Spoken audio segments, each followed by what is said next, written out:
So hello, if you're there, let us know if you can see us and hear us. I'm trying this from Zoom for the first time ever, and I'm hoping that it's working, but I'm not sure if it is. I Not might be able to, see the YouTube live chat.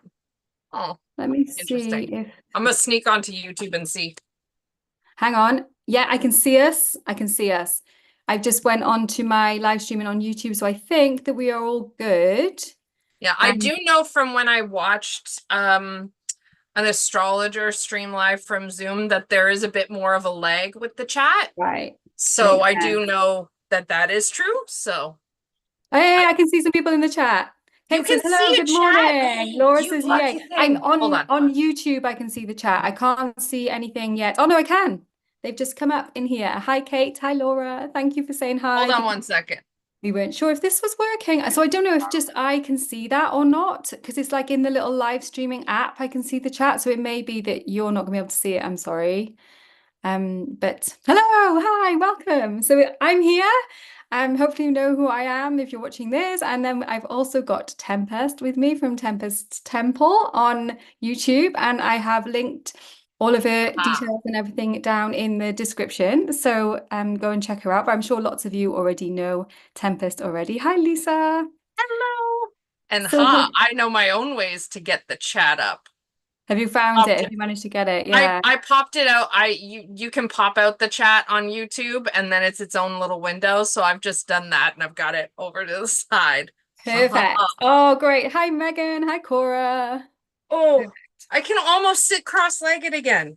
It hurts. Oh, that is great. That is so great. So it's a little bit disturbed here for a few minutes because I can just see that my husband's just coming back with the kids and he's hopefully going to just very quietly come into the house and he can sort Frodo out as well. Hey, Vanessa. So we have gone live today because we're going to be doing an astrology deep dive. Tempest has very kindly said that we can have a look at her chart. So Absolutely. that is why I wanted to do it on Zoom, even though I don't usually use Zoom for streaming. But actually, if it seems to be quite easy, touch wood at the moment. So hopefully that is working well. And I'll be able to share my screen, I hope, with you guys as well. So I want to be able to show the chart while we're talking about it. If you have your own natal chart there as well, you might also want to have a look at that because we will be talking just about Mars. But even so, there's so much information that you can find just from looking at one planet, like really doing a deep dive into one planet in the chart. So I find that so much actually with astrology, and like Tempest is an astrologer as well, so she's gonna have lots of things to say about it too. But I find like what tends to happen in the chart is that there's not just like one placement that will mean one thing and then another placement that means another thing and another placement that means another thing. A lot of the No. time, lots of the placements will all kind of point the same way. Like they'll be like this thing. And then you might like some people do have like kind of two directions their chart points in, or maybe even three directions, but a lot of the time there's no more than that. So all of the planets are kind of just adding a little bit of extra neons. And then if you do layer in things like I don't know, like you can layer in all sorts of things, can't you? Like bounds and fixed stars and all this sort of stuff and progressions and transits and stuff, and you can start to see how things are kind of being activated. But you don't really have to do that. You can already kind of get to the essence of it just by looking at the planet. So I think there's an awful lot, probably is very autistic of me actually. It's like let's look really just in depth at one and see where we go with that. To be Yeah. fair, though, it is my Mars perfection year, and it's kind of an important planet in my chart, and it's kind of one that's annoyed me because I don't get it. Um, um, and I just had the exact alignment of the Mars return in the Mars perfection year. Yeah. Yeah, so let's bring up the chart so that we can show it so that people know what we're talking about as well. So hopefully it'll share my screen Oh, and I am going to that's open your up my, email. oh my gosh, let me get out of my email. See, this is why I shouldn't be allowed to Oh, live that's so stream on my cool. That's what it looks computer. like for So you. this is what I can see. This is how I knew I could see the chat and everything. So that is very cool. Although it's weird that I can see myself now on the screen as well. This is what I wanted to You show you. don't you I don't was, like seeing yourself on screen? I love it because then I can make sure I don't look too weird. But that's also pretty autistic of me. So, I know I look weird, and I also find that if I can see myself, it distracts me from that's all I can look at because I'm like, oh my God, I'm oh, looking yeah. weird. So it's good to like not see that. So I sometimes just turn that off. Yeah. I like to see the other people though. Like when I'm doing lives and things, I do like to see the other people. It's nice. When we do our journal circle, I really love it when other people's faces and things are all there as well. I can't wait. So Yeah, excited. yeah, I love it. It's such a nice, cozy space. So I was just saying to Tempest before we started, I've actually like bought and downloaded and installed the software for having like the fancy professional astrology software, but the learning curve to start using it was too much. And so I've just Is kept using the free is chart. that the one that the astrology podcast recommends? Yeah, and it's I've got a Mac, so the one that Mhm. I've downloaded is Astro Gold, but it's like Yeah. the same company that makes the Mm. what's it called, Solar Fire, which is for Yes. Windows. And like I know everyone recommends it, but I think there's not really a lot of other options either out there for like really kind of solid astrology software. So I don't think there's a lot of competition. But it That's is fair. like it obviously is useful, and like you can only save 100 charts on astro.com. So Yep. once you start like doing more readings and stuff, that obviously gets really awkward because you do have to like delete charts and stuff like that, which is yeah, it's just annoying. Mhm. So I was like, I do need to do that. But I do need to like watch a few YouTube videos now and get started. Like I have had a little play with it and I've figured out how to make the charts look pretty with like rainbow colors and stuff on them, and that made me happy. But yeah.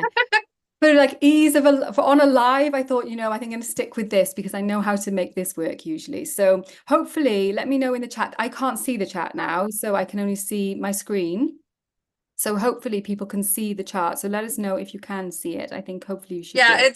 it's up there on the YouTube. Brilliant. Okay, great. Oh, but interestingly, it's showing on the YouTube, it's showing whoever of us is talking in the top right corner. Okay, so they can So still it's see us as switching back well. and forth between our faces. Okay, well that's fine. I don't mind that as long as you don't mind that as well. When we're Oh no, talking, I just we'll be found it good. interesting. That's all. Well, that's good. Okay, so very professional we are today. Let's have a Of look course. at this chart.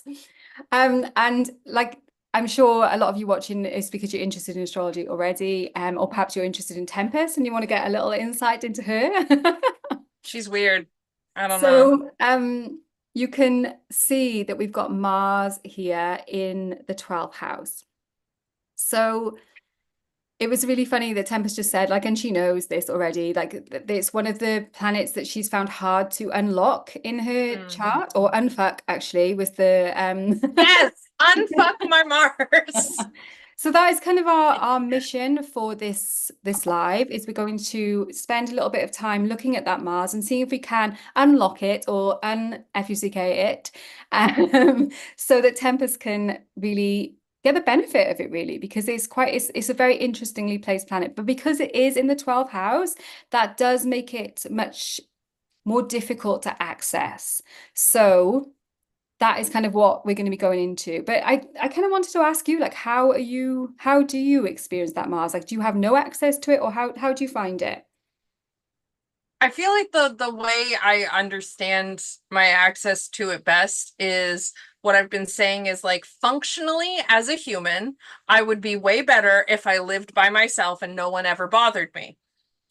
But like my heart and my soul would be so sad and so lonely because people are everything.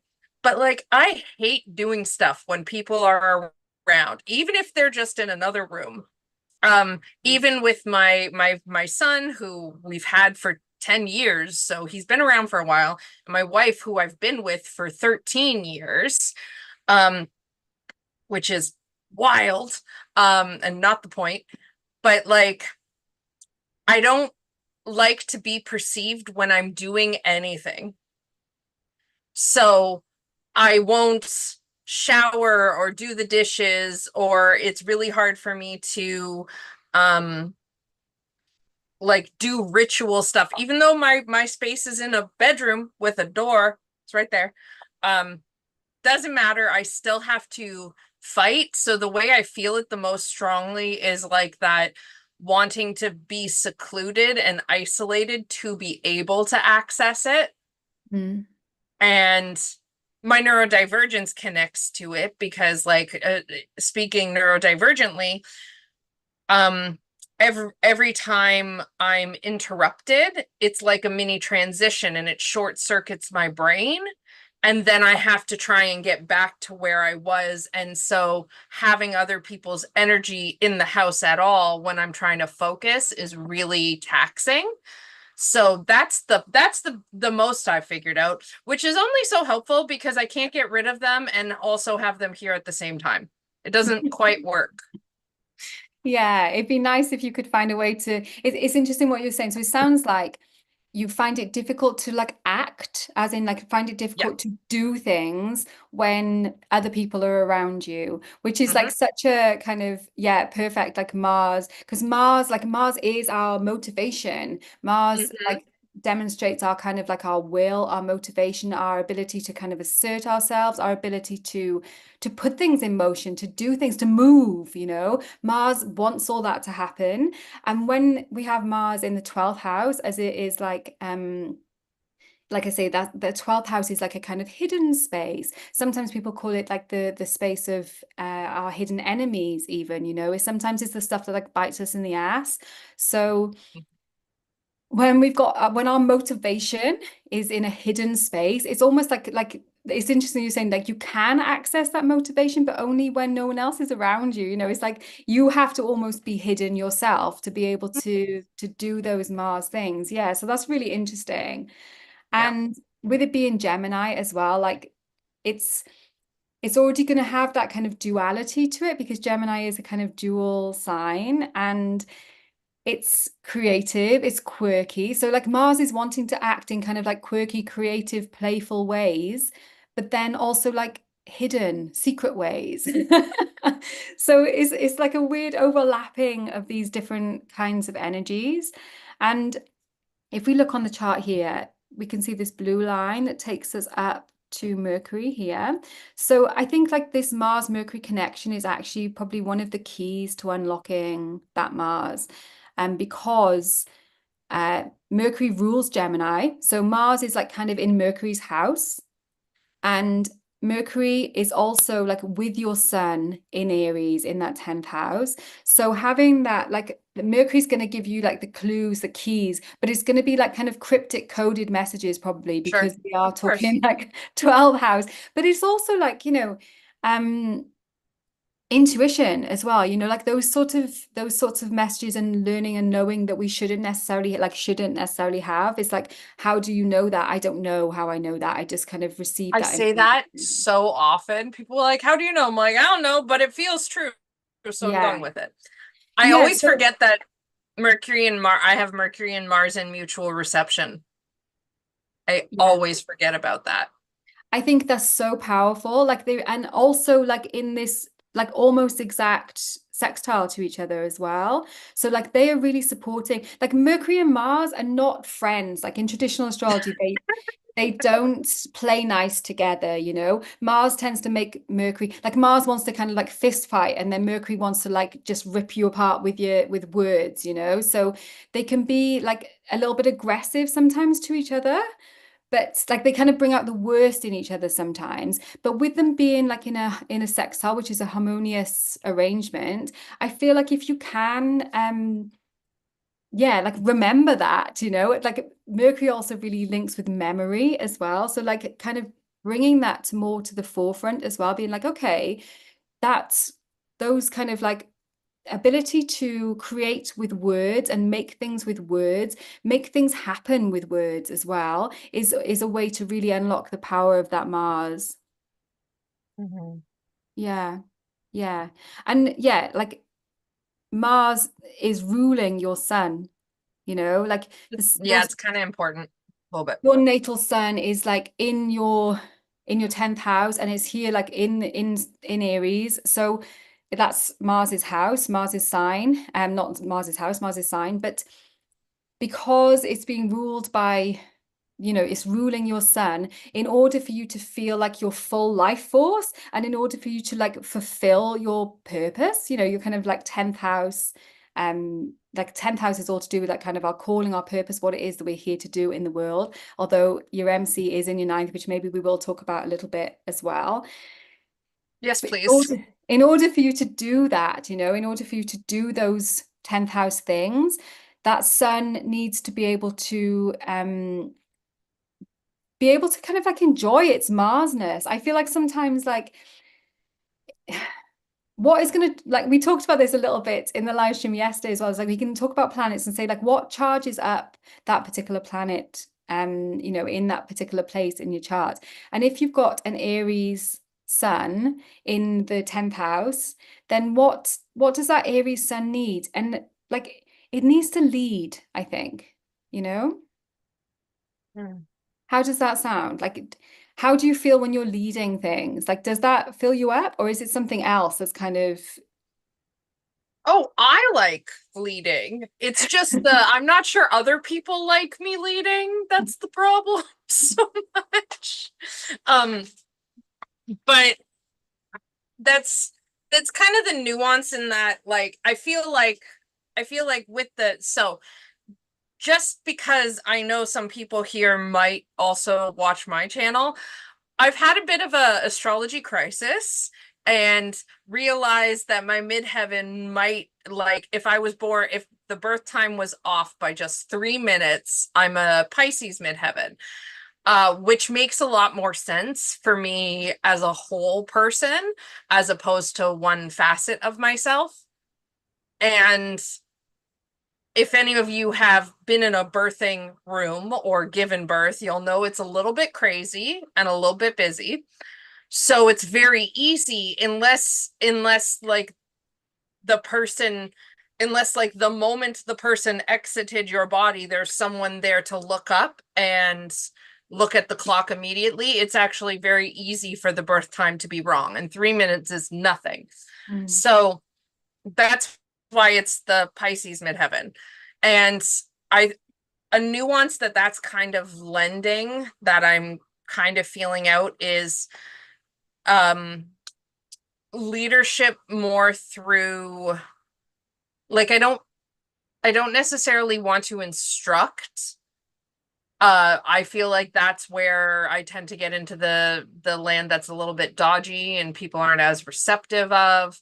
Um, but like more creatively speaking and sharing in that kind of a leadership way seems to be more of a nuance, if that makes sense. I don't know if I've explained that well.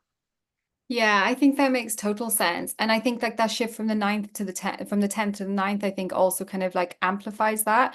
So when we Mhm. think of just in case like people aren't sure like what we're talking about here, we're talking about this MC, this midheaven, which is like the point that was like above our, like directly at the top of the, like there's the horizon, and the midheaven is like directly above us as we're Yeah, born. I always describe it as like, if you the IC, which is the opposite point, is if, like, as a brand new infant, if you could look straight down through the earth, it would be the constellation right there. And then if you could look straight up through all the buildings, that would be the constellation. Yeah, apart from And then the obviously it's horizon not. lines. Like the Yeah. constellations are not there because we like it's like with procession and things like that. We probably won't like go into that in great detail. But yeah, you can't, they aren't actually aligned, are they now, with like if what was actually in the sky when you were born is not gonna be either of these, probably. It might even be this. Mm. Um but yeah, I mean, that's a chat for another day, probably, really. But yeah, like it's the part of the sky, let's say, rather than the constellation, maybe. All right, fair. It's the part of the sky that was above you when you were born. And like the part of the sky was like literally changing over as as it was in that, and not just changing over between any sign, changing over between the last sign and the new sign, between that Mhm. 12th and that first, which is like even more of a cusp than any of the other cusps. Like all of the cusps are a One, big transition of energy. But yeah, I think between yeah. 12 and 1, that is a huge one. Well, and also it's the only time uh we transit from mutable water, which is the wateriest water, as I describe it, because water by nature is mutable, right? It can freeze, it can evaporate, it, like, water mutes and mutates. That's what it does. While still being water. And so Pisces is like the wateriest water, and then Aries is the cardinal fire, which I also do describe as the fieriest fire. And while the other element interactions are just as strong and potent, there's a specific volatility of using water and fire. Like if you get a drop of water on a hot burner, it makes such a loud sound, such a immediate big impact that's always volatile and visible.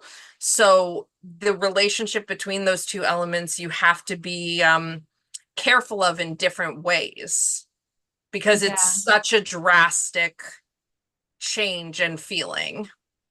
Yeah. Yeah. It's an interesting way of looking at it. I think I do think whenever we change from any sign cusp, like I say, it is like that weird, oh, Mhm. this like that's the point, isn't it? That each of them are like kind of almost like the antidote to the one that comes before them. But yeah, I think having Absolutely. that one there on that, like just teetering on that point is interesting because originally, obviously, you thought that your midheaven was like here, right at the very start of Yeah, Aries. I had like 0 degrees, not Yeah. 0 degrees, So some odd arc minutes. yeah, Because in astrology, if it's 0 degrees, you're in that sign.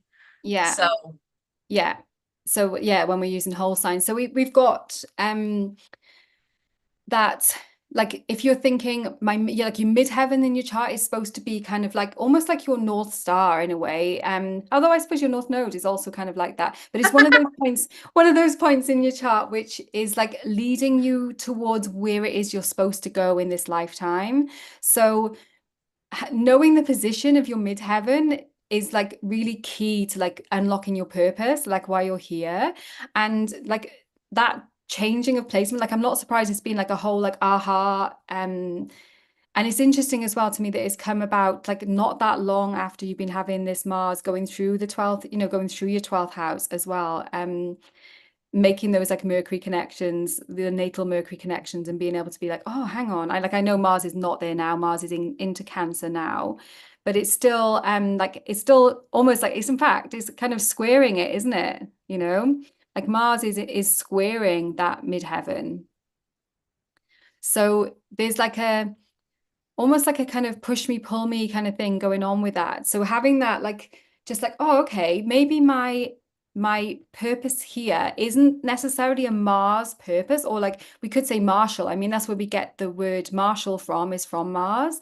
So if your midheaven is in like a martial sign, if it's in Aries especially, but even in Scorpio as well, then you could have quite a martial purpose. Like you're here to be like a warrior. And that doesn't necessarily mean that you're like gonna like physically assert yourself, but it will definitely mean that you're here to kind of have an assertive leadership kind of purpose. Whereas with an MC in Pisces in the ninth, it's more like spiritual leadership, or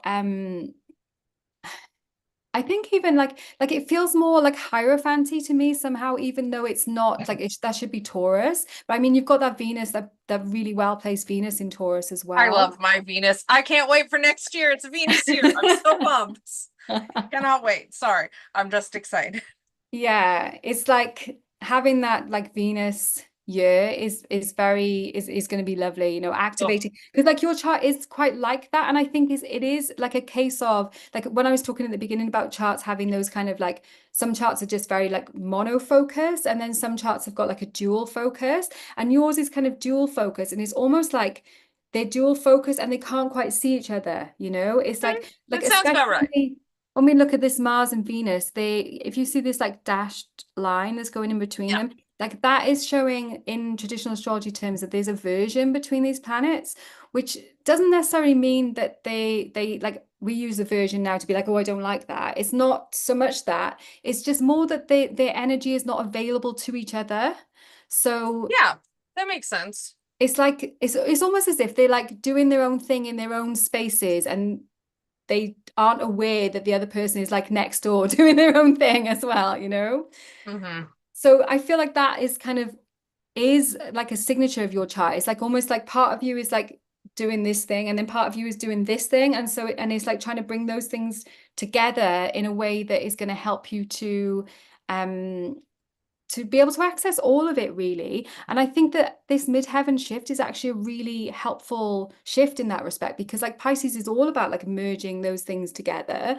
So I think having a more Piscean purpose, a more like, and also just like a ninth house as well. Like when we're talking ninth house, we're talking about like learning, we're talking about exploration, quests, even religion, spirituality. And I thought that was interesting, like you were talking about potentially wanting to study in that kind of realm as well. Like it just Mhm. makes so much sense with that. And then being more of a spiritual leader rather than a worldly leader, like a politician or something. Like it wouldn't be unusual to have a politician. Maybe politicians are normally more like Libran, or So Aquarian sometimes. when when I was looking at this midheaven shift, I was looking the examples, the celebrity examples, which I always find funny, of Aries midheavens are awful. I want nothing to do with them. Like Elon Musk is one. And I'm like, no, I don't wanna. And it's not necessarily that like the Aries midheaven is not a bad placement at all. It's just in this capitalistic world, a lot of the examples where people will live that Aries midheaven will lean very capitalistic and very oppressive. And that's just no, I don't wanna. And that can be an expression of like of a Mars ruled midheaven. Just Mhm. like that, just ambition, is one of the keywords of Mars. So like that very, like they are literally here to fulfill their ambition, and like that doesn't necessarily have to be a bad thing, except that like you said, our world is kind of set up to make it like more like the way people rise to the top tends to be by pushing other people down rather Yeah, than like we all rise together kind of thing, yeah. So whereas like a Pisces midheaven, and like some people will be like, oh great, I want to have an Aries midheaven. I want to have that kind of like motivation, and it it's a more straightforward midheaven placement in a way than a Pisces midheaven, because like Pisces is by its very nature kind of more nebulous, and so it's more difficult to kind of figure out your purpose perhaps if you've got a Pisces midheaven than you have with a Aries midheaven. I think though what has been kind of tripping you up on it is not so much that you like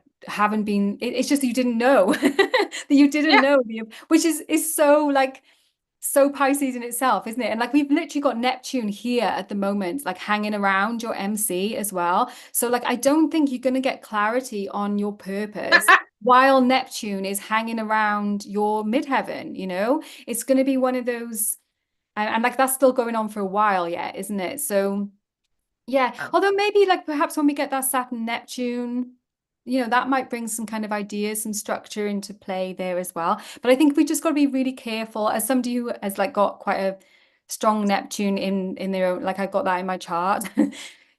haha. Like Sorry. the I'm sorry. I'm sorry. is that you have to be aware that the Neptunian stuff is sometimes like not how things play out in the real world. Like it I don't know. Like you've got access to the other world when you've got that Neptunian stuff, which I love and I wouldn't give that up. But then sometimes it can be a little bit like, oh wow, but this is not what other people are perceiving. So I think just being like not rushing in a way, like not, and like I know you're not rushing, but just being aware that you may not have clarity around your purpose while you have got this Neptune hanging around your midheaven. Well, Um but I mean, I do rush. This is to Jessica's earlier point at the beginning, if any of y'all missed it, is like there's not often one singular thing that will point in one direction, even if you have dual focuses within your chart, which makes a lot of sense for me with my full moon signature and being a Libra moon. It makes perfect sense. Um, there's always going to be multiple things that point to one kind of thing and add that nuance. And to Jessica's earlier point of that, it one of the things that makes it hard to unpeel that from the Aries midheaven to the Pisces one is I have strong placements in Aries that I'm never going to be able to get rid of. Like I've got my Mercury there, I think and speak like an Aries. And my sun there. So I still have that energy. And Aries does like to go fast. It likes to go really fast. There's an argument between which is the faster sign, Aries or Gemini, and I have both. Mm. So Yeah, a mutual reception between those two yeah. signs, So like some signs are like when I do things at like super speed. Like when I clean my house, I can clean the whole damn thing in 4 hours. And I'm talking move all the furniture. And it's funny because a channeled message I got a couple years ago from my matron was um because I've struggled as I've gotten older to maintain the pace that I was living at. And a channeled message I got was while walking through a graveyard of all things, which was really fun. Was you can still do the same things. You just have to pace them for where you are now instead of for where you used to be. And even before I found the Pisces midheaven, I was really feeling like I don't want to live. Sweetheart, I gotta finish healing a leg, and I think you're a little bit far. Sorry, Liz in the chat is joking that she would hire me to clean her house. So like that's a big expense, I think. But I even before I found the Pisces midheaven, that was kind of one of the ways one of the intuitive things that's like, yes, this is it, is I don't want to live a life rushed anymore. I'm still going to be faster than a lot of people because I just don't have a slow energy. It's also why when people are like, you need to be high vibe, I'm like, no, I promise you, I don't need to be more high vibe. I need to be slower. Because I like if I go any more high vibe, I just will vibrate right out of my body, and that's not helpful. So, very so yeah, Piscean though.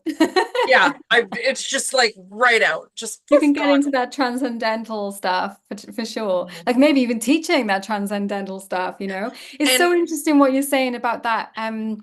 Like the fast and the slow, because yes, like when we have the sun and the moon opposite each other in the chart like that, we can see that it's a full moon baby. And yeah, this moon in Libra is like so and like you said, as you've got older, you have started to feel like the fast is just like not feeling so right. And no, I do find, especially with women, is as we get older, we kind of grow into our moons much more and have to like embrace the energy of our moons. And like your Libra moon isn't necessarily slow, but it wants no. balance. It doesn't want Mm-hmm. it needs your And it's my body to be temperance in card year. balance. This is my Yeah. temperance card year. And I had to look. So fun fact, Neptune leaves Pisces just before I start my 12th house perfection year. Perfect. Yeah. Right? Astrology. Yeah. This is why we like astrology.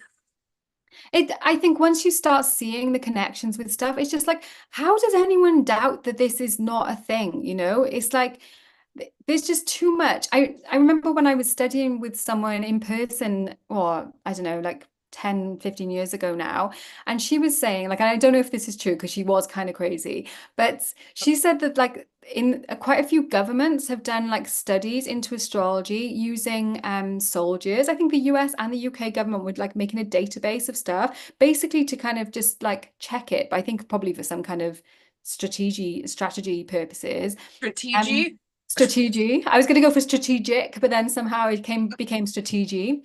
Your tongue And decided to do something else. and she said that they closed down the experiment because it was just like turning up too much like potent stuff.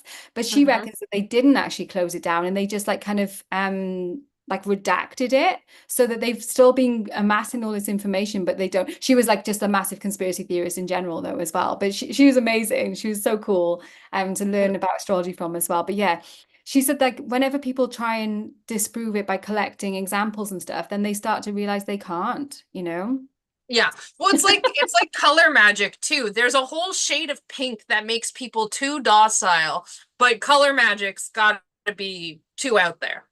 And it's like, sure, whatever helps you. I would prefer to have more power in that way in my life, but you go ahead.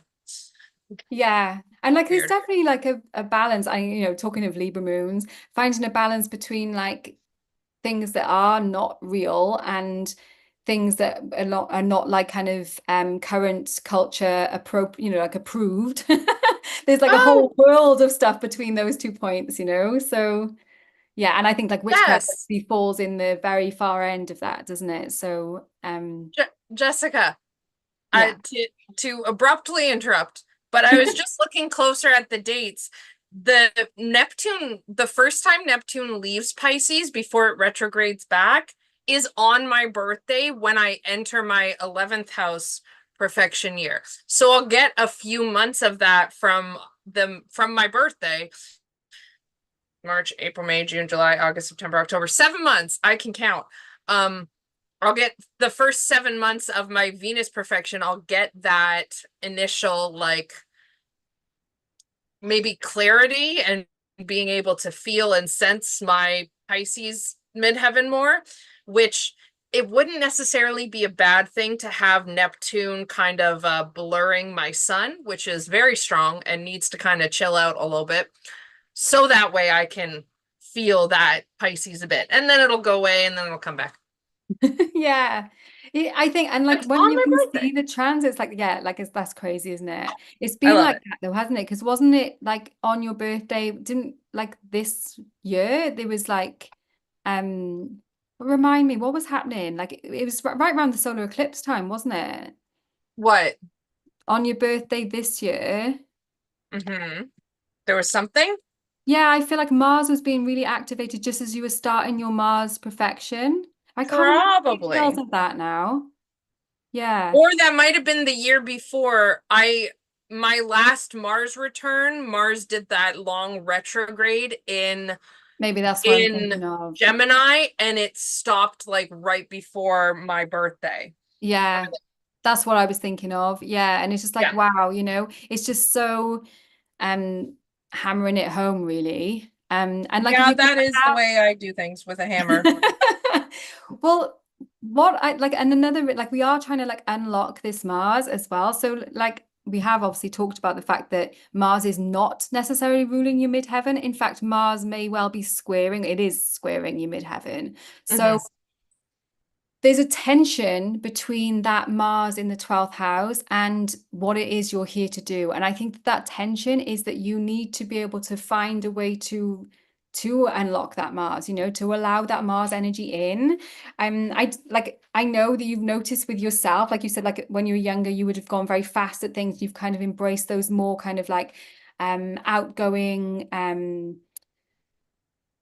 well, almost like, yeah, kind of like Marsy way of living as well, like kind of being very assertive and being like, hey, like kind of Hmm. and now you're feeling like maybe you want to lean more into like the aspects of you which are definitely there as well. I mean, like that Libra moon, that balanced Libra moon, and then such a lot of activation in Cancer as well. And you've got all this grounded Capricorn stuff going on, although you have got Neptune and Uranus there as well. But like this Yeah. is something that's this is One where day you we got to can talk about my nodes yeah. because I don't get those either. Because I've got I've I think this is true for everyone. And it like everyone has points in their astrology that they look at and they go, what the fuck? And for each person, it feels like they have like the most confusing points. Um, but that Chiron rising South Node is I don't recommend it to anybody ever.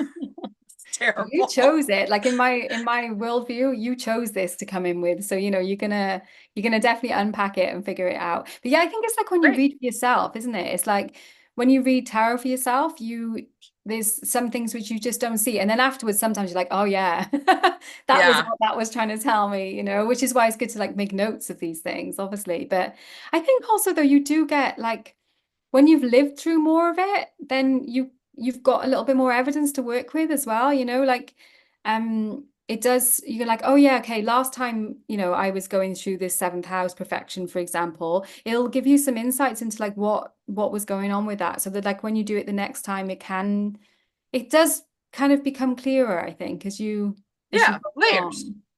Yeah, yeah, for sure. Yeah. And yeah, and then there will always be other things you're like, oh, okay.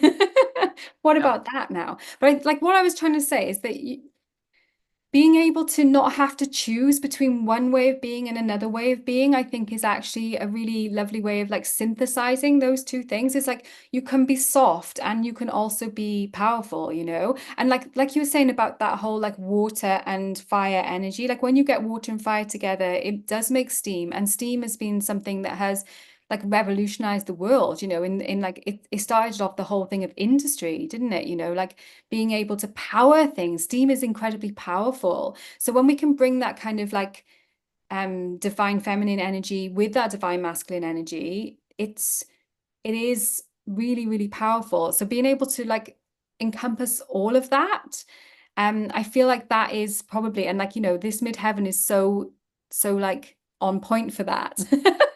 Yeah. It's like, yeah, synthesize between these two things. And that I think is another way that you'll be able to access that Mars energy more. And like you say about your sun being too strong in a way, like the sun in Aries is really strong. It's really well placed in Aries. Hmm. It's Isn't it's it like in isn't it in exaltation, Aries? yeah, it's Okay. exalted in Aries because when we think of like astrology was devised in like the northern hemisphere. So the sun, when it is in Aries, is in the springtime when the sun is kind of won the battle against the dark. So the sun is getting brighter and shining, sort of shining for longer every day. So sun in Aries is exalted. Well, and see, your wording you chose is to me the perfect classification of what it is that I struggle with because and I know the wording you chose is just a sign or a coincidence, who knows. But not I know you'll agree with me. That's kind of what it always feels like. It feels like I have to try and win this battle within myself between light and dark. And everyone experiences this to a certain point, except for the fact that it's not actually a battle. That and I don't want it to be a battle because I the darkness is needed just as much as the light.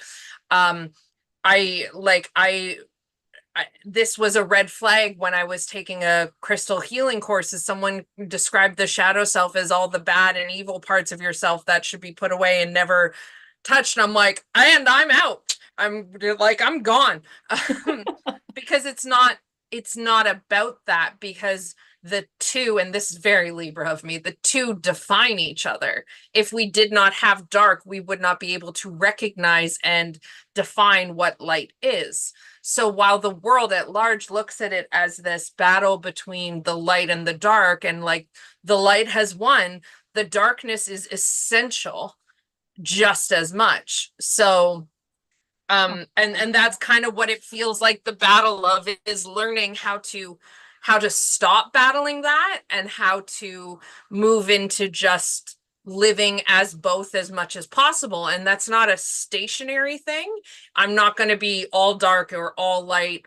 Like balance is not stationary, it's an act, and it's about knowing when to pick up and do the dark thing and then when to do the light thing and the flowing between the two.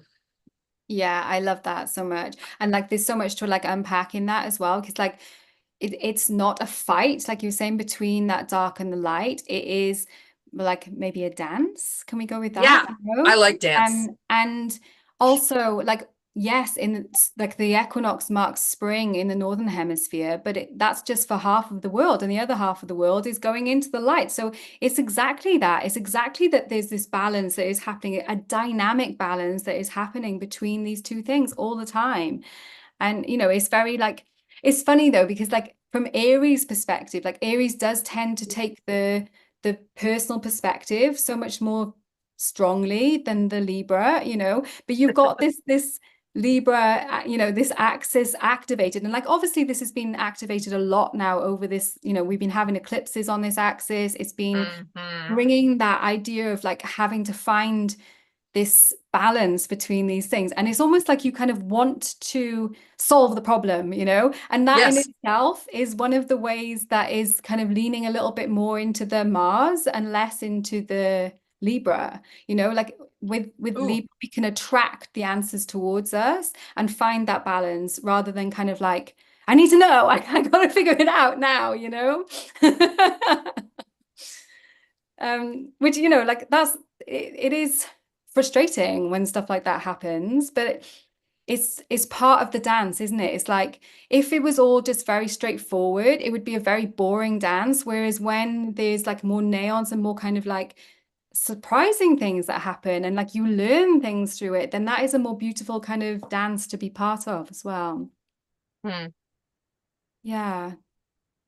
Yeah, so it's funny, like we're talking about Mars, but like that is exactly what I wanted to do really with this, is that just by talking about one planet, it does just bring in the rest of the chart in a lot of ways because like it is it's not in isolation, is it? Like we're not in isolation. You can't, it's not like when you go to the doctors and they're like, what's wrong with you? And they seem to like look, not always, like not all doctors. I know we've got some wonderful doctors in the circle who don't do it like this, but it can be almost like they go into a car mechanic and it's like we're going to look at one thing and we're going to fix that one thing. And people are not like that, you know. We need to look at ourselves holistically, which is again very, very Libra, very, very Libra moon, being able to like hold these things. And like for you, Hmm. your fifth house is also Mars ruled. And so, and it's Scorpio, and you've got Pluto there. Underworld journeys are fun for you in some way, you Yeah, know? no, not even just in some way. I love it. Do you have I send my partners um I send my partners pictures of my tarot cards regularly. I'm like, my cards are being mean to me. They're like, you like it, fucking stop. And I'm like, fine, I do. I do. I love it. I do not um I know it's a thing where it's again one of those balances where we need both, but I would much rather live beneath the surface. I am not a shallow, and I don't mean shallow in the negatively connotated way that is colloquially used.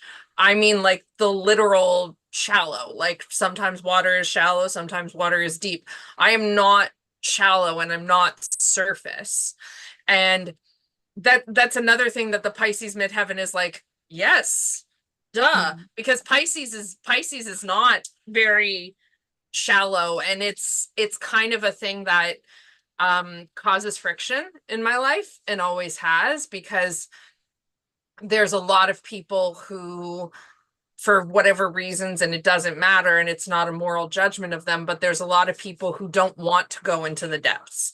And I'm like, let's do this. It's nice down there. It's quiet. I That's like so when it's funny. And it so relates back to this hidden Mars as well. You know, it's like the when you were saying about like being unseen, like there's Mhm. definitely something about that unseen that is really vital about that Mars. And like you say, like these underworld journeys are just like, oh, you know, it's Also too, my matron goddess is fucking Hecate, which like you don't. Yeah. My matron goddess is a goddess that connects to, that travels between the above world and the underworld, and then there's more new things going on there with underworld goddesses and stuff. So it's yeah. wild. Yeah. I mean that sort of chthonic energy is very just embedded really in, like you said, it brings you joy, it brings you Fun. happiness, you know, like Yeah. to do that kind of fifth house underworld journey. But it is like this Mars, if we're going to be able to activate it, is going to need to be seen as well. Like we need to be Hmm. able to see it. And that is the reason why I wanted to pull up your progressions as well. So like in this chart, we've got the natal chart that's in the center here. These are the black planets. And then on the outside, I know you know this, Tempest, already, but just explaining for people watching in case you don't know what this is. We've got the progressed planets out here. And these are secondary progressed planets. So there's loads of different ways of doing progressions. I really like secondary progressions. I find them really good. And it's basically like a kind of timing technique where for every year of our lives, um, well, how can I do it? It's like People are like, how does this work when you explain it to them? But it does. It's like really interesting. So like when Tempest was born, the way the planets are here now was what was, was the layout of the planets at the moment when she was born. And then on the very first day of her life, the planets all shifted a little bit. And then on the second day of her life, they will have shifted a little bit more. And some of the planets, like the sun, will have shifted a fair bit, by the time she's reached the age she is now. Whereas other planets, which move really slowly, will not have shifted very much at all. So it's like you have like a day that represents every year of your life. Yeah. It's So very similar for because I know this specific viewership will resonate. It's just like the days at the ends of the year. What was that practice called that you did? Where yeah, the like omen each day. There's a kind the of omen literal, days where each day represented a month for the year. It's yeah. that same kind of thing. Yeah, it's like because time is not like this linear thing. Like it is a linear thing, but it can also kind of be collapsed upon itself a little bit more. And so when we look at the progressions, we're looking at like a kind of a chart because like we get born with a chart, but then that chart also kind of grows up along with us. And our progress chart is kind of like our evolved chart, our grown-up chart, as it goes through with us. And like we can see that in Tempest's progress chart, her Mars is here now. It's down here in Cancer. And interestingly, like Mars is in Cancer at the moment as well. Like transit Mars is in Mars in the sky, although it's not in Cancer because the constellations don't match up with the parts of the sky anymore. But yes, let's not worry about that. Um, Mars is in Cancer now. And your progress Mars is in Cancer. Mars is going to be in Cancer for ages. So like, when you were having all that like Mars in doing its really long retrograde stuff before Hmm. like 2 years ago, it's almost like a kind of like a repeat of that, but this time it's going to be happening in your first house and like a little bit of your second house. It's Great. basically going Love it. past all of this stuff that Love it. transit is going to be activating, but also it's leading up to this progressed Mars, which is also going to be coming and doing all that stuff. I mean, this is going to take longer. We're talking like kind of 3 to 5 years for that to happen. So, like when we talked about Mars being in the 12th house and it's hidden, but your progress Mars is not hidden. Your progress Mars is now in that first house. Although in Placidus, it is still hidden because it's still in the 12th house. So I think it'll be interesting what happens when that Mars comes to your ascendant, which we should have found out the date of that, shouldn't we? We could play around with that. But I think it's going to be in about 5 years' time. It's on, what's it on at the moment? It's on 15, 16. It's almost on 17 Cancer at the moment. So like Mars has got a really long retrograde. It might even be 6 years until it gets there. But we can figure that out. And I think if I was using my new fancy software that I bought, I could probably even just type that in and find it. But as I don't know how to use it, what I'm gonna have to do is the old school method of where you like just try put a different dates in and see what actually happens. We could To try be that. fair, that method's also a lot of fun.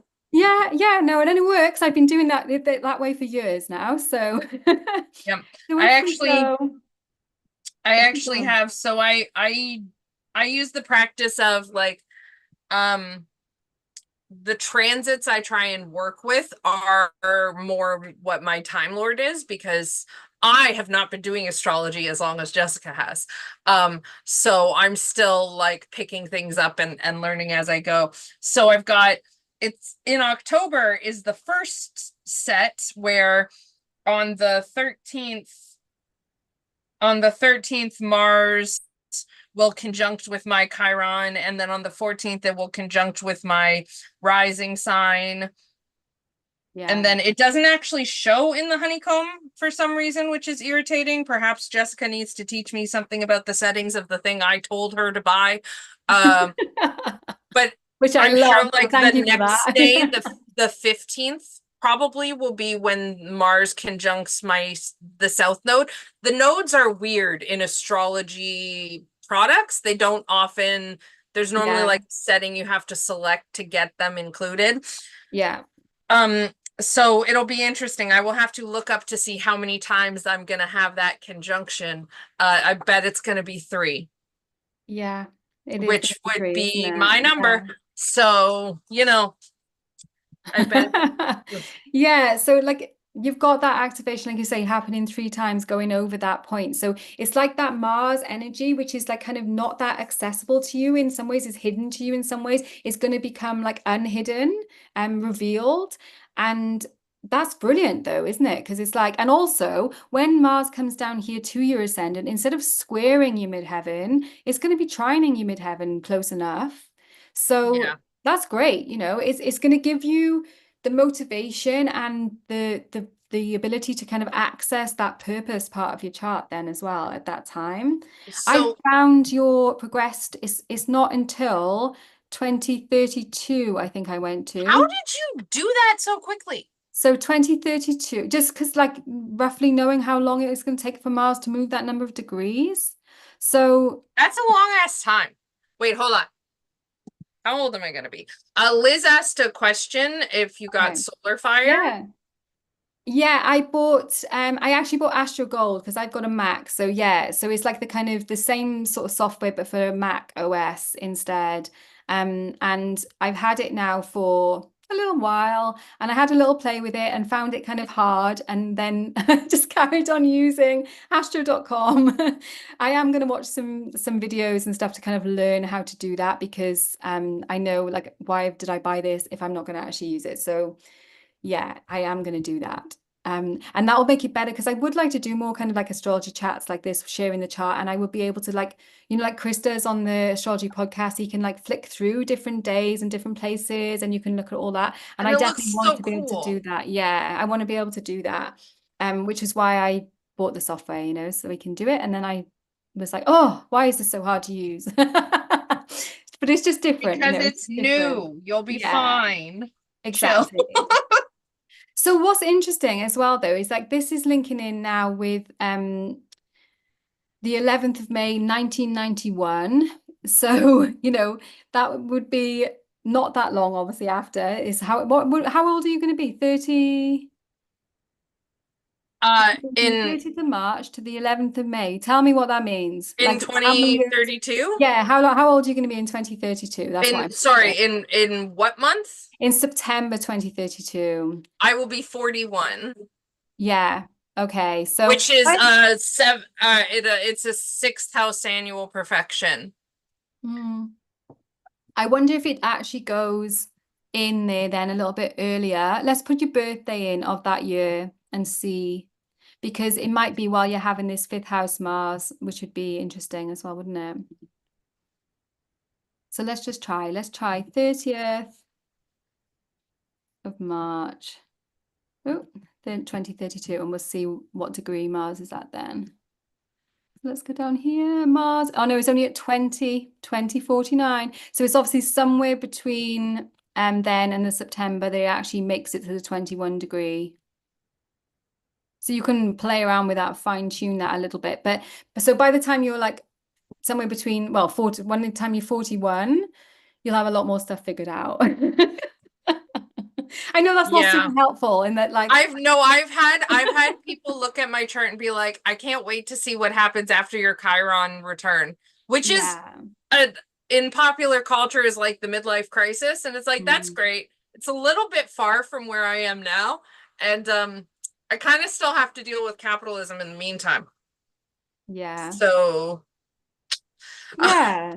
But like you are, I mean, you are dealing with that, aren't you? You are just getting on with stuff. And that's fine. Like we're all just learning all the time, even after Chiron returns and second Saturn returns and all that sort of stuff as well, It's um, but yeah, I think it's cool to see when like that Mars is going to become properly visible then, and you're going to have like the motivation and the energy to actually put that midheaven to use then as well, And that's just going to get even more so, I think. Like there will be a point in time when your Mars is coming conjunct your South Node here, which won't be that much further on than that.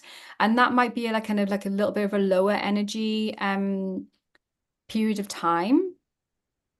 It is interesting with the nodes, in your chart. Like you do have the south, like when you've got the south node in the first house and then the north node in the seventh, it usually indicates that like your progression in life. You're kind of like in evolutionary astrology, when they're looking at the nodes, they tend to think of them like that. It's like that we progress from our south node, which is kind of where we were kind of what we were doing in our last life, and then we progress towards our north node, which is what we're going to be here to be doing in this life. And you've got like that super like just earthy, powerful Capricorn north node, you know. So I think like a progression towards being much more like others focused, but not at all in like a codependent kind of way. Like others focused in a more Capricorn earthy leadership kind of way. You know, it's like I know who I am, and I I can be in connection, in intimate connection with other people without without it. dissolving into them. Yes, That'd be really exactly. nice because it's a Yeah. little hard. And that's I think that's another key element is like, and I think that's just kind of a part of the process is like I did not grow up in a place where I was safe to figure this stuff out when I was a kid. Yeah. I'm thrilled to say we're doing a damn good job changing that cycle for my son because in an ideal world, humans childhood we're supposed to be able to spend that time learning how to be responsible for ourselves, learning who we are at that iteration. Yeah. I didn't have that because my childhood was not safe. um and so I'm in that phase of I did the phase where I was trying to just like dissolve into the world. Wasn't fun, don't recommend it.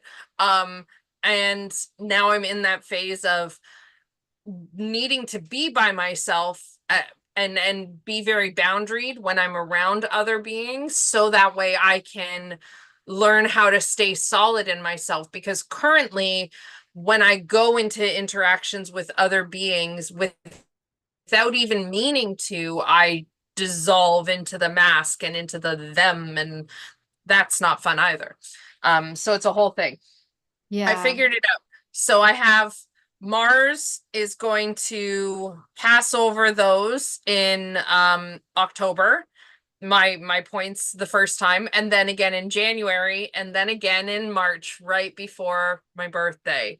So right before the end of my Time Lord year with and then hopefully I'll take a really long nap with Venus because that is what I would Yeah. like to do. Oh, like, but then how about if you've like activated that Mars, like you've accessed that Mars, and then you can take that motivation, take that energy to meet Venus, and then you've got that opportunity to do that like sacred marriage, really, then between the divine feminine and divine masculine as you go into that Venus perfection year, then. I mean, yeah, but nap first. Well, yeah, I mean, Venus loves a nap, but you know, Well, and to be fair, sex like, first, then, you know, like join first, then naps. oh, fine, rude. But also lots of chatting, you know, like with this Mercury there as well, you know, as you're kind of going along here. Oh, Yeah. yeah. Yeah. So, It's good. I think it's good. It is just, and like to feed this Mars, to access this Mars, you do need to be able to still do Mars stuff. You need to be able to, and like we haven't talked about your leg break either, which is really like interesting because that was on a like what was the tell us about the it timing. was like the day after the big alignment of Mars and, oh, what was it? Was it Mars Uranus? Uranus? Yeah, the Mars It was Uranus like the day conjunction. after. So it was still very well within orb because Mars does not move that fast and Uranus definitely doesn't.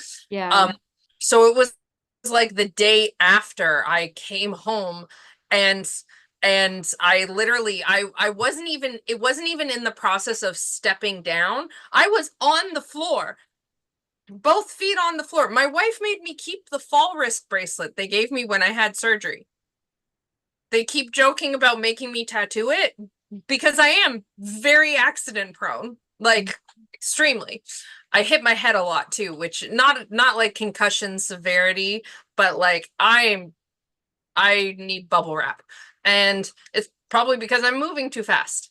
Mm. And so I stepped forward with my left foot and my ankle rolled in and then my right ankle rolled in and I fell down on it. And it's also really interesting because for me, I'm left-handed.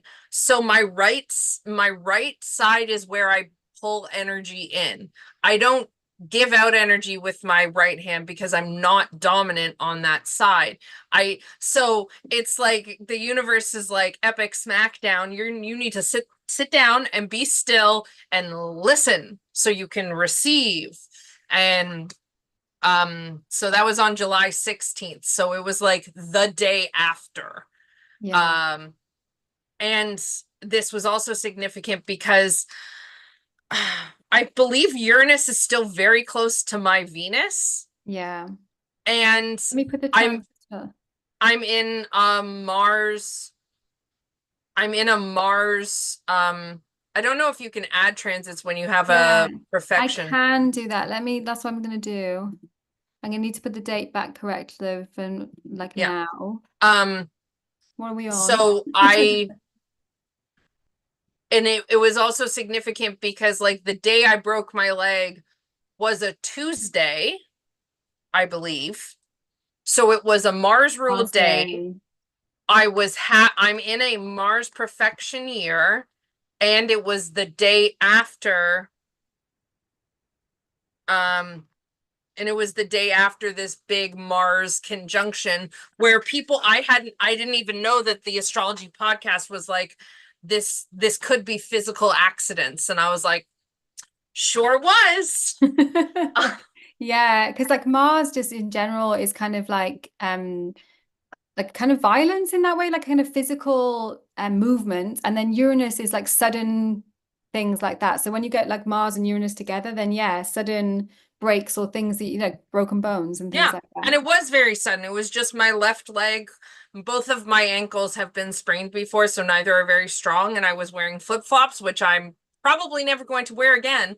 I will only wear sandals with ankle support. Mm. Um, and my left ankle rolled in, and then the resulting roll of my right leg, I broke the bone and completely tore a ligament off of the bone. So I had to have surgery to repair it. It sucks. Yeah. I'm still learning how to walk again, and it hurts. It's Yeah. painful. Yeah. And like it is horrible. And like Yeah. it's And the fun. bone is still fractured. I had 10 days ago, I had my appointment and they did an x-ray, and while it is healing, it is, and the alignment is near anatomical, it is still fractured. And the first thing I did when I came home, this is how you witch in real life. I have the energy archaeology oracle, which, Jessica, I don't know what you're sleeping on, get that deck. It is so good. I might throw it at you somehow. And so the first thing I did was I asked the doctors, I'm high as a kite on painkillers, got a broken leg, and I'm like, what bone did I break? Because I have a bone oracle at home and I need to look up what one it was. And it's the bone of the tibula and fibula together. I broke the fibula. And the key word is co-creation, which I'm still kind of figuring that out. But it's fabulous. You really do need that deck. I highly recommend it to everybody. It's so good. Well, what do you need for co-creation? Pardon? What do you need for co-creation? I'm sorry, I'm missing the word. I'm hearing what do you need? Something Oh, co-creation. to like let Or co-creation or any creation really happen. Like needs to come, you know, what needs to happen? I think it I think why part of what's happened with Mars progressing out of my 12th house, or almost, depending on if it's Placidus or whole sign, um I know and I understand and I'm okay. I actually really enjoy the fact that I need to have that time to myself first. Like I wrote a note while we were talking. Hold on, it's loading. Where I wrote the process. Go to the underworld, complete a journey, bring it to the surface to be seen and witnessed as a torch to teach and lead others. Which I worded it that way too because like I am a child of Hecate. She is my matron. Um, and she's the torchbearer. Mm. And it's like it's like moving myself from with the midheaven, instead of trying to be the torch, like literally try and be the fireball torch. I am holding the torch, so it's safe and not burning me. Wow.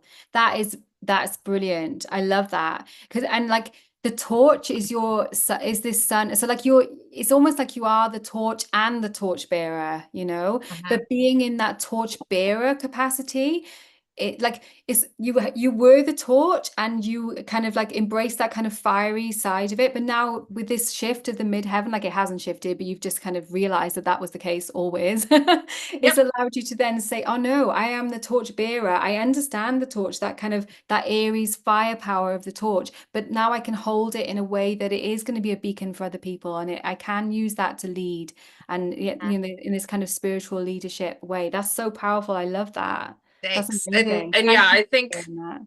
I think the big essential is that I just like I need the time to, and I've talked in the Discord about like inputs and I need to take more in. And it's for me, again, because I currently dissolve into other people without meaning to, I can't receive in the things I need um when in a space with other people. I've learned how to do it with my safe people when I'm in my safe space. Um, but even if I'm with safe people, but I'm outside of my house, I'm like, no, I need that. And it's funny because I worded it like this when I took my cauldron month. I need that sacred seclusion. And it doesn't feel like isolation. It feels like sacred seclusion because I took that cauldron month and I was full of ideas because I just had time with my own mind and with taking in, listening to other people speak about things, reading things that aren't prescriptive, but just reading and hearing the wording people uses. It like lights up my brain in a way I don't really fully understand, but it does, and I enjoy it.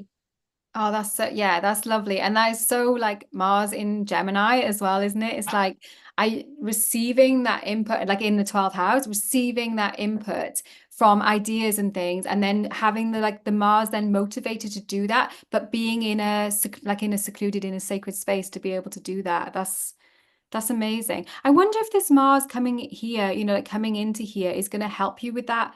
The ability to, it's like sometimes like with all this alignment of stuff, it's almost like we can't have boundaries if we are like merged in, obviously, with like other people. It's like you can't hold water in your hands, can you? You need like a Yeah, container for that. And if your yeah, container kind of just dissolves when you're around other people, then obviously you're not going to be able to receive anything into it because there's nothing for them to pour into.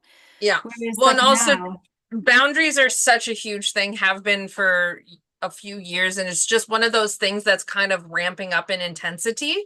mm, But my book I've been reading, it's called Mirrors in the Earth, and it's reflections on self-healing from the living world. It actually just talked about, and it's fabulous. Again, Jessica, you would love it. Um, I just finished the chapter and it was talking about boundaries and how gardening, the biggest lesson gardening teaches you is how important boundaries are. And it talks about hard boundaries and soft boundaries um related to hardscaping and softscaping, like in landscaping. You start with the hard boundaries, the walls of the container, and then so like if you're building an aquarium, you start with the walls and you get the aquarium, and then you put the landscaping, the soft scaping in it, which still helps contain and direct the flow of things, and how without those soft boundaries, the hard boundaries will eventually erode over time. And mm, so like a soft boundary, the quote of it that I really liked. Soft boundaries don't ask, what does your forever yes or no look like? They ask, how do you feel today? What is the no for this moment, for this week, or for this season? So I read this just the other day and was mm, and told my partners, I'm like, this is languaging I would like to use. Um, and so I'm trying to figure out those hard and soft boundaries I need. And like I was also talking to a friend about it too, and it's like there's nothing wrong with building yourself walls and a safe space. The problem is when we live there all the time, because then we can't go out and change and grow. And so we have to like, but like we're supposed to return to a safe space. Yeah. And so those are the kinds of things that I'm trying to figure out. And it's evident with my Mabon reading that that's kind of my job right now, is to figure out those self-care boundary things so I can go out as my holistic self instead of as a singular facet of who I am. Yeah, yeah. And like you said, when you've grown up in a space which doesn't allow you to be safe, when you haven't had that safe space to develop your own boundaries in, that is something that we have to do then as adults, which it makes it really difficult, isn't it? Because people kind of expect us to have those boundaries in place already where they're not necessarily there. Yeah, or they just are themselves also enmeshed Yeah. and Yes. our society is built to foster codependence, and it's very unhealthy. Yeah. Um and it's harmful for everyone. And so while unpacking codependence is a thing I started in 2019, would be the point where I'd say I really actively started unpacking this. So it's been an amazingly long amount of years. I can't believe it, but I'm at the point where it's like figuring out that the edges of where I end and they begin, and then how to maintain those edges so that way I can go out into the world by myself. It's also too, I've been exploring the idea of masking on purpose instead of, so like there's the connotations of like masking with being neurodivergent, which I am, but it's also the factor of like masking is not a bad thing. Again, the problem is that people live masking all the time, and that's exhausting, and they're not even consciously aware that they're doing it a lot of the time. They Yeah. just know they feel kind of weird and odd. And so instead of doing that, and instead of doing the thing where I say to myself, I'm never going to mask, which is not realistic and is not a way that I will be able to navigate the world safely for myself or for others. Instead of that, I want to learn when I need to mask and in like go into that situation saying, okay, I'm going to put on this mask, I'm going to do this situation, and then when I come home I'm going to take this mask off and return to being who I authentically am in its whole, Yeah. instead of, and by doing it on purpose, hopefully putting myself back in control of this aspect and this energy in my life where it's just happening automatically because I need it and I'm not doing it intentionally. Yeah, definitely. I think like the nervous system healing comes into it in a really like strong way as well, because like for me, I find that I'll mask in situations where my nervous system is triggered basically, and I'm moving into that kind of like fight, flight, freeze. I mean, there's loads of different responses now if you look at like the different things people are Yep. talking about. So like finding like I think that's why there's a tendency to want to withdraw into your safe space, because it's like in that safe space your nervous system's not being triggered as much. And like you can kind of I for myself, like I don't want to speak for you on this, but I feel like when I was like working on healing my nervous system really and realizing like how not healed it was, I felt like it was healed because I wasn't putting myself in situations where it would get triggered. And Mhm. so Yeah, it I wasn't did until that I phase. tried doing stuff and then it's like, oh, actually, no, hang on, I'm still getting triggered and I'm still feeling like I need to mask in this situation. Yeah, I So like feel you said, like it's that not was bad. a yeah, I feel like that was a 2022 for me, because the Hanged Man year where every time I went out to try and do something, I got really bad again. So then I went back and then yeah. Yeah. Yeah. It's like being feeling so kind of solid in ourselves that when we in like whatever situation we're in, we still feel safe in ourselves. Hmm. I suppose I mean there are some situations where it would be weird to feel safe in ourselves when you're being like physically threatened or something. But like a Yeah. lot of the time now our nervous system responses are kind of like over responses, aren't they? Like over stressed responses rather Yeah. than Well, like and a lot of neurodivergent people, I want to say specifically autism in this instance, that's not, and that's not because it doesn't impact other neurodivergence. It's just this is where my experience is. Um, the autistic lived experience that so many of us who weren't diagnosed as children have is the only way we could regulate was by being alone, because often the things we need to help us regulate were not socially acceptable by the people raising us. yeah, So a lot of us learned to co-regulate alone. And like there's definitely things in stims that can lean into the um dangerous and difficult territory. That normally only happens when people get to that point of extreme. It's like kind of like reactive abuse kind of a thing. It takes a lot to get there, and normally there's steps along the way that if left to our own devices we can do that, like rocking back and forth and stuff. But as a kid you're just taught to sit still, and that's very so for a lot of us we can't. And co-regulation is not like having another person regulate for you. It's regulating together, each individual regulating themselves, and by doing that they're supporting the other to regulate. yeah, So and a lot of people do that co-regulation where they're putting their emotional management on the other person, and that's not healthy or yeah. correct. Don't do that. Your emotions are your job and your responsibility. Get support Yeah. for them. Don't make them other people's job. Yeah. Yeah. Although I obviously it's different with children, but I find that when my children were little, I would co-regulate for like I would help them Yes, to co-regulate. when your children are littler, you are literally teaching them how to emotion. At least you're Yeah. supposed to be, and that's kind of why. Like this is my Chiron rising speaking. I did not get that growing up. I had to learn this stuff for myself, and I Yeah. didn't. And um, it's one of the things I've made damn sure to change with my son. Of like you're literally teaching them how to emotions, Yeah. and that's hard. It's really hard. um and so but like um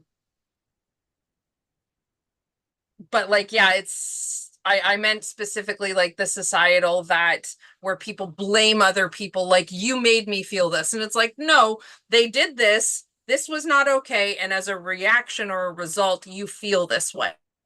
Yeah. People can't make emotions, they're a reflex. If people could make emotions no one would be depressed, Yeah. because that's not fun. No one would pick that. People would pick the fun stuff. Yeah. I think yeah, there's so much to unpack in that. I'm conscious Yep. that we're going like it's like Sorry. almost an hour and a half now. So I don't know. I think we should like try and wrap up some of Yeah, the like go. Mars insights. I did write down some things. So let me just have a quick look down my list of what we wanted to talk about. So acknowledge the hidden Mars. We definitely talked about that, that 12th house Mars. And doing things like journaling, which I know you do loads. Dream work as well, I thought also might be helpful, like keeping notes of dreams, because sometimes 12th house planets really do speak to us in dreams because like it is like just like the house of dreams as well. So sometimes you can get lessons from that. I don't know if that's something you've tried before. I've been curious about it. What's interesting though is that I consistently have dreams about going back to school and Mhm. doing more schooling. I have always had them for my whole life. Um Yeah. So that and that makes sense as well with that midheaven in the ninth, it's like learning is something that is you're here to do. So that would definitely absolutely. make sense. Movement as medicine, I wrote down as well. Like Mars needs, like in order to for Mars to be happy, it needs to move. It can't, still Mars is just fester. And so like I know that is not very possible for you at the moment No, with we're approaching. doing it. When I wear my boot now, I can just stand up and walk to the kitchen. Yeah. Yesterday I made breakfast standing. It was great. Mm. Yeah. I So like was, this is going to become more, and like you're going to have to learn as well to move in this new way now when when your healing is happening as well. So Mhm. yeah. So like Mars, the sort of movement that Mars usually likes is kind of like Mars type movement. So like martial arts and things like that. But I think like with your chart, like dance in general, and I know you've done dance in the past, is something that like I think you would have more access to your Mars if you could bring more physical movement into your daily routine, maybe. Yeah, Yeah. Um, cha Channel Mars's restless mind, that Mars in Gemini, Gemini Mars connection, finding ways to like channel that energy, which I know like that's probably easier said than done. But things like structured creativity sometimes, like if you have like projects, like you work, like I sometimes like to do this when I'm feeling like kind of overwhelmed. And I find like if I do like a YouTube like art journal tutorial or something like that, it will actually help me to quiet that even because I'm doing something creative, but it's I like someone also telling me what to do. I like puzzles, Yeah, so which that would be cool. Yeah. yeah, so I know it's not exactly on the nose with creative, but like it uses picture recognition parts of your brain. I could spend hours silently working on a puzzle, and I recently discovered this year, like kind of rediscovered that it's very regulating for me. That's And it gives me, amazing. yeah, Yeah. when I'm just kind of like feeling restless and bored, but I don't want to do anything, I I I hate that happens. I know it's Mars. That happens to Um, me all the time where I'm like, and has my whole life where I'm like, I'm bored, I'm restless, but I can't think of anything to do. yeah. Yeah. And And actually dance is a also a puzzle. thing I actively want to learn. So, Yeah, so that's cool. But like it's great that you've already identified puzzle doing as a thing because like that Gemini, like Gemini loves to do things with the hands. So puzzle, like doing a puzzle, especially if it's got like tiny pieces and it's actually like tapping into those like fine motor skills with your hands as well, then that is very like coded in for that Mars in Gemini. Yeah. Um, Mind maps as well. Like I know you do make like lists of things that you need to do for the day, even if you don't look at them. Like just having somewhere that you've just like kind of put all that stuff down could be really helpful for mhm. that. That kind of it's like a kind of overexcited, like a head to hand energy, isn't it? That like we've got here. So it's like finding ways to channel that head to hand excitement in a way that's kind of productive rather than like you say kind of like because like it could also like manifest itself in like kind of like picking at scabs or something like that, like things that are destructive to yourself. So finding ways to channel that energy in a constructive way would be really, really Also good. weaving, like Yeah. my Yeah. I also as a kid used to just braid my hair. I just for Mm. hours would just do a braid, do a few braids, and then unbraid them Yeah, all the beautiful, beautiful. That's got that kind of Gemini creativity and playfulness in there as well, hasn't it? And also, I suppose linking in with the Aries because Aries is to do with the head as well. So, I like even like a head massage and then doing some plaits or something. Yeah, that would be really, really good. Number four, I put down express repressed anger in a healthy way. time. Um, We've ticked off a lot of that. yeah. There was a lot of and I actually don't identify as an angry person anymore. I Mm, did for a long time, and I don't feel that anymore. yeah. So there was most of that was in my personal relationships. There was a lot of stuff, and we sorted out, and there was so very many big conversations, and it went beautifully. I don't feel like an angry person anymore. So we did that, and we know how to express ourselves better. We're working on that.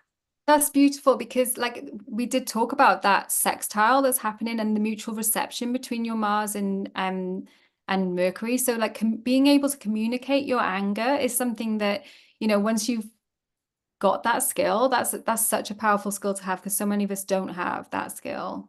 Yeah. Yeah. And then yeah, the last thing I wrote down was to be able to integrate that progress Mars, which we talked about. Like it is kind of like coming up on your ascendant. So And like ways to potentially integrate it is to like embrace leadership. Also in like being more assertive in your sense of self, but in your sense of your true self. So I feel like that's kind of coming back to the boundary stuff we already talked about. It's like being able to protect. And like when we're thinking about Mars in Cancer, it is very protective. It's like mama bear kind of energy, but that's that mama bear energy is coming for you, for yourself, you know, to be able to bring that energy in for you as well. Yeah. Yeah, because I said like at the moment your Mars is kind of hidden, scattered, and indirect.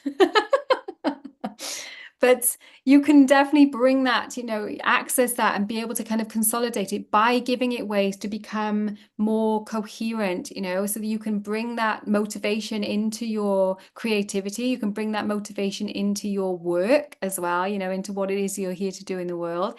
And like it will naturally come into your sense of self, being a more boundaried person, and also into your relationships then, you know, because like that obviously like the fact that Mars is here is like opposing this relationship house stuff here. But we also know because of your nose, you know, that this is where you're working towards as well, like strong Capricorn boundaried relationships. Yeah. Yeah, did I write anything else? Acceptance, channeling energy, finding express anger, no, balancing it. Oh yeah, so in relationships, it's like balancing that emotional intensity that you're gonna have with like where your planets are, with your desire for stability as well, you know? So it's like those two pieces coming together again. It's like things need to be safe and stable, not boring, but like safe. And then there still needs to be a room for like emotional intensity and for those underworld journeys, because that is part of you, you know, part of what you need to bring you joy. Oh yeah. So sorry, you said balancing the emotional intensity with. Desire for stability. Got it. Thank you. I mean, that's obviously feeding back into that Venus in Taurus as well, you know, that desire for stability, and desire for stability in 11th house stuff as well. So desire for stability in your networks, in your relationships with people like around you, widely around you as well, like in all of your networks. Yeah. So I think that was everything that I wanted to say. Have you got anything you wanted to add just to finish off? The only thing I just would add is that my favorite word for Mars that I've landed on, I like to have like a keyword for all things. I use many words, but I like to have like a keyword that kind of encompasses the whole. And my keyword for Mars that I've landed on that makes sense is energy. Mm. That's just kind of what the whole of it seems to come back to.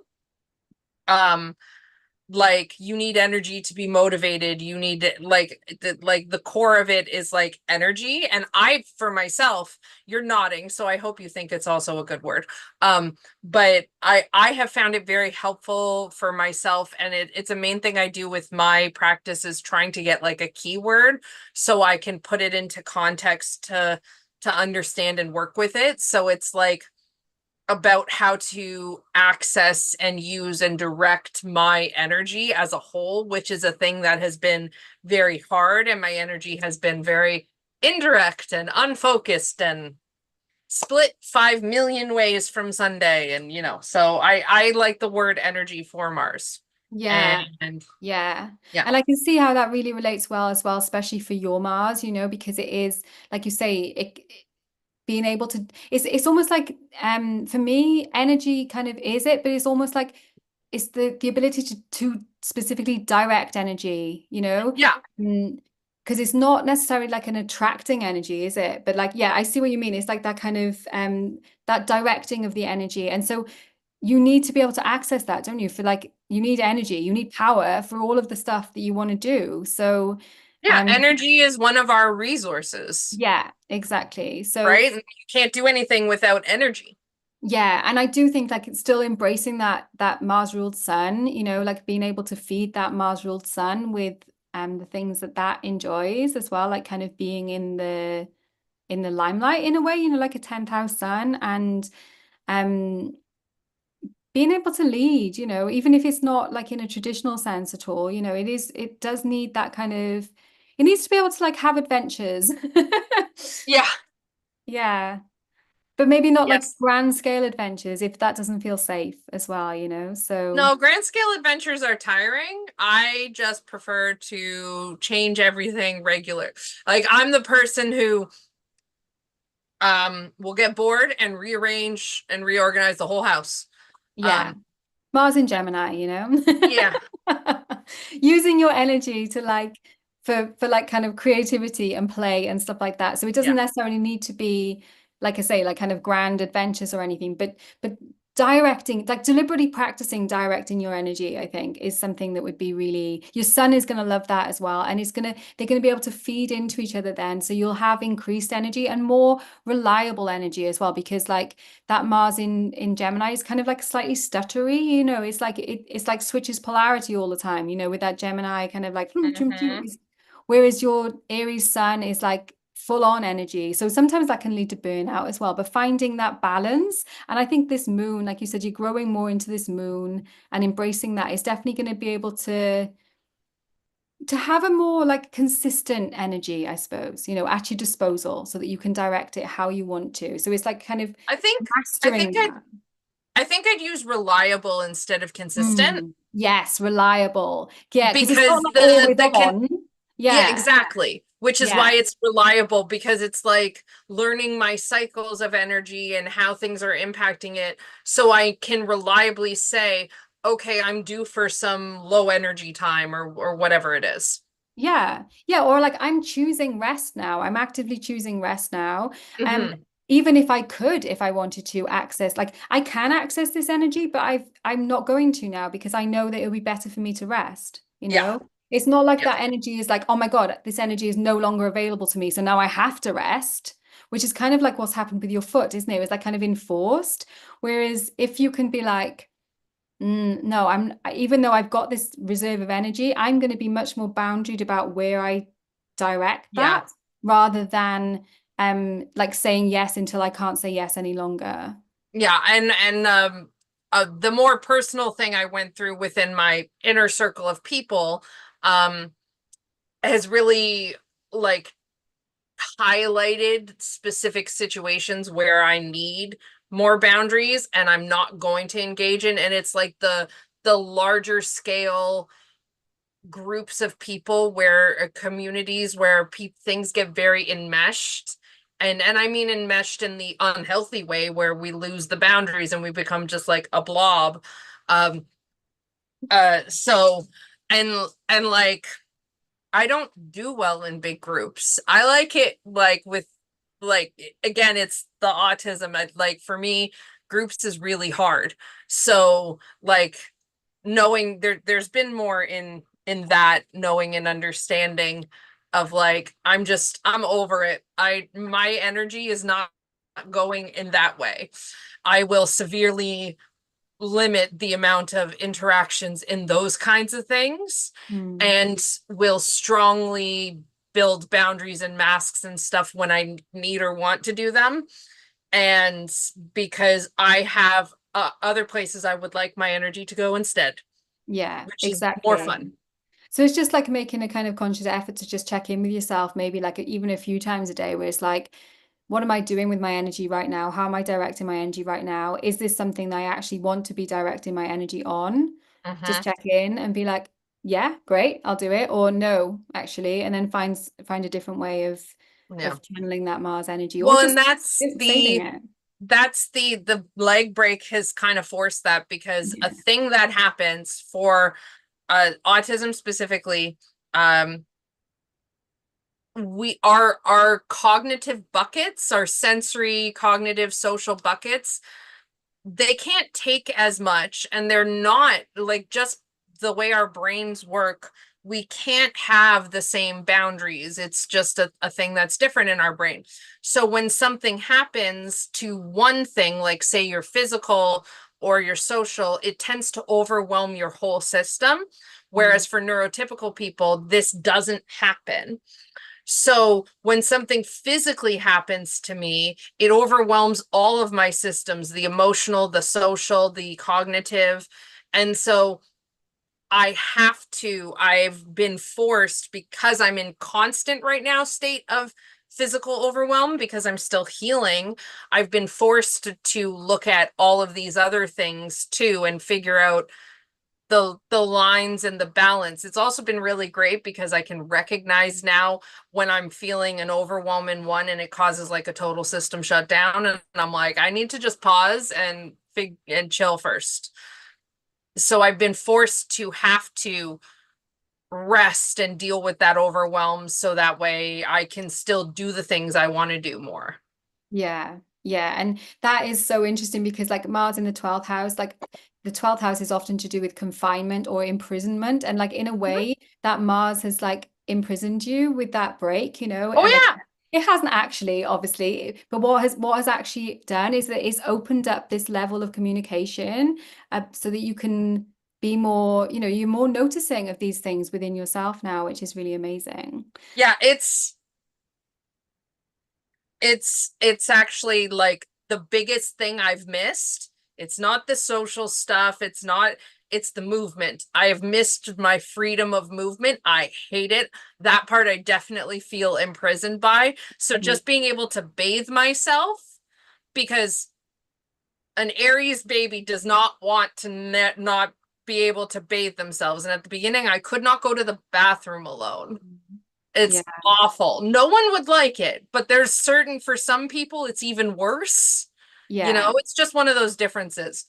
So yeah. not, With that level of and like, independence. I have 6 stairs up and out of my house. So I haven't even had the freedom to be able to just go sit outside for 5 minutes. Yeah. And now I can do that, and it's great. I haven't yet because stairs are hard. But But but soon. I can give myself a bath. I can just go to the kitchen and make food. I don't have to call attention to myself and make other people do stuff for me. Yeah. The movement thing is so important and so huge, and I am so excited. Yeah, it is exciting to be welcoming that more in back in now. Well, thank you so much for this. This has been a really cool chat. Um, you can find Tempest if you're watching this now. I don't even know if anyone's still here because I haven't been able to see the chat while we've been while we've been chatting. Well, I But mean, you yeah. could stop the screen share and say Oh goodbye yeah, and go on then. do Let the me chat stop the that way. share. Boo. Yay. Is there anyone still here? Yeah, Lisa's still here. Sorry for keeping everyone longer. I like talking. Yeah, that's the problem. We both like talking, and so it's been a long chat, but it has been fun. It's so fun. Like I was like, we probably try and keep it within an hour because like people will probably be getting bored by that point. But then I didn't even realize until it was like 25 past 5. So yeah, but it's been really fun. Thank you so much for doing that, Thank you. sharing your chart. And yeah, if anyone wants to go and see Tempest, go over to Tempest Temple on YouTube. I put all the links for her channel and for her website, where she does readings as well, down below. So you can go and check those out. And yeah, if you aren't in the Discord, then you can come over into my Discord server, which hopefully I've linked that down below. But if I haven't, just ask me for a link and I will give you that. And we will probably continue chatting over there later on. So I have no idea how to end the stream now. Oh no, I think I can just click end like a normal Zoom. So let's try that. Thank you so much. No problem. Thank